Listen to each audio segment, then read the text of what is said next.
Hello student, in the previous video we have learned kingdom classification system, taxonomy and the two kingdom classification system.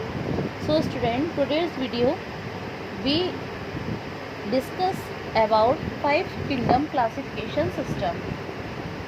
So student, आज हम आपको बताएंगे कि five kingdom classification किस तरीके से किया और इसमें किस तरीके से हमने इसको डिवाइड किया। तो ये जो फाइव किंगडम सिस्टम जो है ये आपको मैंने पहले ही बता चुकी हूँ स्टूडेंट। ये रॉबर्ट एच विटेकर ने 1959 में इसको प्रपोज किया था। तो student, according to the five kingdom of classification, organism को यहाँ पर हमने टू इसमें डिवाइड किया, प्रोकैरियोटिस एंड यूकैरियोटिस। अब यहाँ पे प्रोकैरियोटिस को हमने यहाँ पर उसका एग्जाम्पल है किंगडम मोनेरा।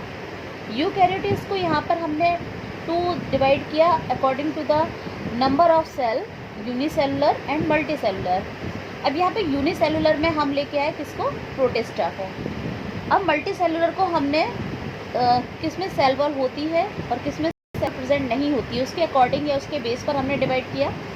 तो जो विद सेल वॉल थे उसमें कौन आ गया बेटा, किंगडम फंजाई, जो कि फोटोसिंथेसिस की एक्टिविटी में परफॉर्म नहीं करते थे। और विदाउट सेल वॉल में आ गए किंगडम एनिमिलिया। ओके स्टूडेंट, उसके बाद यहाँ पर जो सेल वॉल में आए थे जो कि फोटोसिंथेसिस में परफॉर्म नहीं कर रहे थे वो तो थे किंगडम फंजाई, और जो कि फोटोसिंथेसिस की प्रोसेस में परफॉर्म कर रहे थे वो थे किंगडम प्लांटेई। तो अब हम सबसे पहले पढ़ेंगे किंगडम मोनेरा। तो किंगडम मोनेरा जो है इसको यहाँ पर टू सब किंगडम में डिवाइड किया है, आर्कियोबैक्टीरिया एंड यूबैक्टीरिया। तो सबसे पहले स्टूडेंट, किंगडम मोनेरा का जो कैरेक्टरिस्टिक है वो क्या है। किंगडम मोनेरा के कैरेक्टरिस्टिक कि ये जो होते हैं किंगडम मोनेरा ये प्रोकैरियोटिस होते हैं और क्या होते हैं बेटा, यूनिसेलुलर होते हैं। और उसके बाद इनकी जो सेल वॉल होती है वो क्या होती है, नॉन सेल्यूलोसिक होती है। ओके, सेलुलोज से मिलकर नहीं बनी होती है। न्यूक्लियस इसमें एब्सेंट होता है। बॉडी मेम्ब्रेन जो होती है उनकी सेलुलर होती है। और इनमें जो मोड ऑफ न्यूट्रिशन होता है वो होता है ऑटोट्रॉपिक।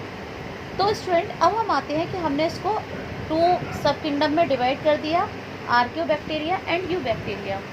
अब सबसे पहले हम आते हैं कि आर्कियोबैक्टीरिया के कैरेक्टरिस्टिक क्या होते हैं। ठीक है स्टूडेंट, सबसे पहले archaeobacteria they are autotrophs and few photosynthesize, यानी कि इसमें से कुछ तो ऑटोट्रॉप थे जो कि अपना फूड खुद प्रिपेयर कर रहे थे और जो कुछ थे वो फोटोसिंथेसाइज थे। Rest drive energy from the metabolic activity, और जो कुछ ऐसे थे जो कि अपनी एनर्जी थी वो कहाँ से ड्राइव कर रहे थे बेटा, मेटाबॉलिक एक्टिविटी से। तो ये जो मेटाबॉलिक एक्टिविटी से अपनी एनर्जी को ड्राइव कर रहे थे वो मेटाबॉलिक एक्टिविटी कौन कौन सी थी। तो वो मेटाबॉलिक एक्टिविटी थी जैसे कि ऑक्सीडेशन और केमिकल एनर्जी सोर्सेज, जैसे कि जो उसमें रिड्यूस गैसेस बसती हैं जैसे कि अमोनिया है, मीथेन है और हाइड्रोजन सल्फाइड है। तो इस तरीके से अब हमने ये पता कर लिया कि ये लोग मेटाबॉलिक एक्टिविटी से भी अपनी एनर्जी को ड्राइव करते हैं। तो अब ये देखिए बेटा कि in the presence of these chemical जैसे कि अमोनिया, मीथेन और हाइड्रोजन सल्फाइड, तो ये क्या करते हैं, ये खुद ही अपना क्या करते हैं, अमीनो एसिड और प्रोटीन को क्या करते हैं, प्रोड्यूस करते हैं, मैन्युफैक्चर करते हैं। ओके स्टूडेंट, तो आर्कियोबैक्टीरिया को हमने फॉलोइंग थ्री ग्रुप में डिवाइड किया। कौन कौन से थे, एक तो थे आपके मीथेनोजेंस, ये हैं आपके। सेकंड थे थर्मोएसिडोफिल्स और हैलोफिल्स। मीथेनोजेंस क्या थे कि they are found in swampy and marshy areas, यानी कि दलदली स्थानों पर ये पाए जाते हैं। और इसके बाद ये जो होते हैं यहाँ पे देखिए लिखा हुआ है कि इनके लिए O2 जो गैस होती है वो पॉइजन होती है, जहरीली होती है। तो इसीलिए ये जहाँ पर O2 की मात्रा होती है तो ये वहाँ पर क्या हो जाते हैं, डाई हो जाते हैं, मीन्स मर जाते हैं।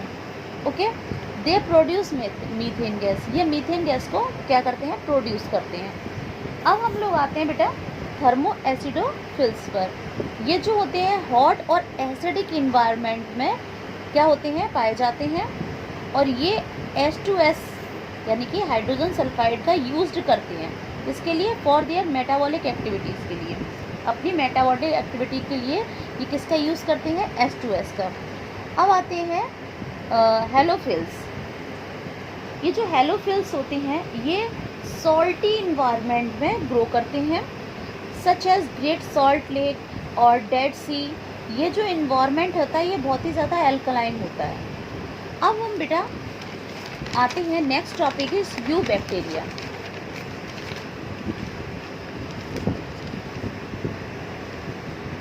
Prokaryotic cell of bacteria have an outer cell wall the surrounding the plasma membrane which is around the cytoplasm and dotted ribosome।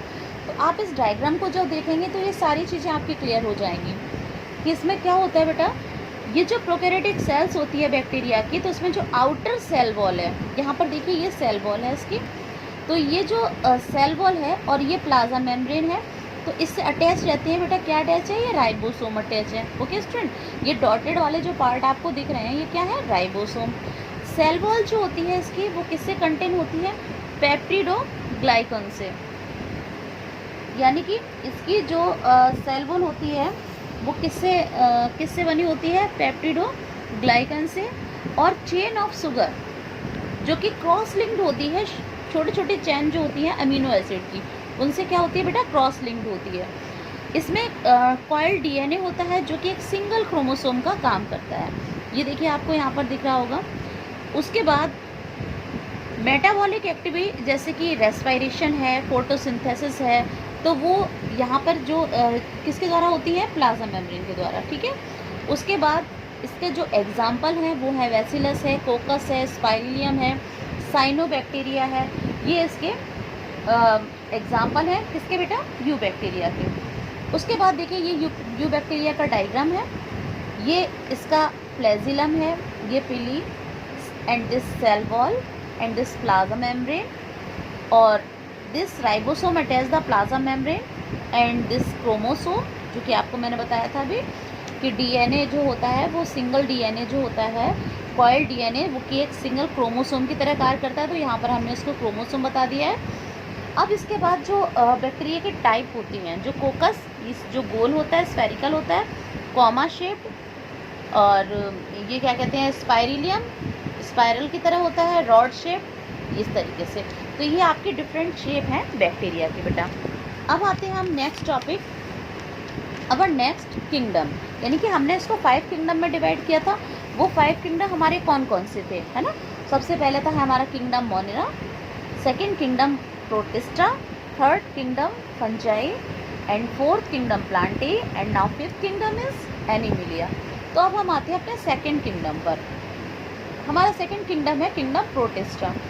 ये जो किंगडम प्रोटिस्टा के मेंबर होते हैं ये यूनिसेलुलर होते हैं, यूकैरियोटिक होते हैं, माइक्रोस्कोपिक होते हैं, मीन्स इतने स्मॉल होते हैं, इतने टाइनी होते हैं कि ये हमें विदाउट माइक्रोस्कोप नहीं दिखाई दे सकते हैं। Some of these organisms are appendix, इनमें जो अपेंडिस होते हैं जिससे ये मूवमेंट करते हैं, तो कुछ में तो हेयर लाइक होते हैं, हेयर लाइक जिसको कि मतलब थ्रेड लाइक स्ट्रक्चर होते हैं, तो वो होते हैं सीलिया बोलते हैं उनको, जो कि होते हैं बेटा पैरामीशियम में।